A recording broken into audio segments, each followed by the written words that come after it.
जीवनात ज्ञान आणि भक्तीची गरज असते. राम आणि रावण या दोघांनाही ज्ञान होते, पण भक्ती फक्त श्रीरामांकडे होती आणि म्हणून आपण त्यांची पूजा करतो, असे राष्ट्रीय स्वयंसेवक संघाचे सरसंघचालक मोहन भागवत म्हणाले. बेळगाव येथील ACPR शताब्दी सोहळ्यात आणि गुरुदेव रानडे लिखित पुस्तकाचे लोकार्पण करताना ते बोलत होते. ते म्हणाले, परंपरा आपल्याला योग्य मार्गावर घेऊन जाते, तो सिद्धीचा मार्गही आहे. महात्माजींची प्रवचने आपल्याला आपले ध्येय गाठण्यास मदत करतील.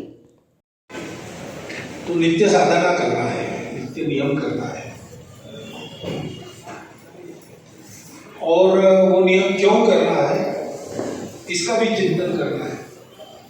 इसलिए प्रवचन आदि इसका भी प्रावधान है, क्योंकि जो सारी समस्याएं होती है अपने व्यक्तिगत जीवन में हो, अपने परिवार के जीवन में हो, या दुनिया के जीवन में जो भी आज दिख रही है, उनका कारण है कि या तो हम चिंतन करते हैं या तो हम श्रद्धापूर्वक साधना करते हैं. दोनों एक साथ नहीं करते. तो आस्था विहीन चिंतन का परिणाम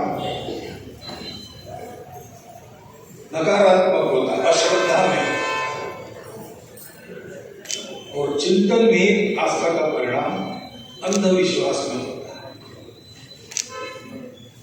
रामचंद्र मिशन हैदराबादचे कमलेश पाटील, ज्यांनी footprints on sands of time या ग्रंथाचे प्रकाशन केले, ते म्हणाले की आपण भारतीयांनी मानवता आणि नम्रता कधीही विसरू नये.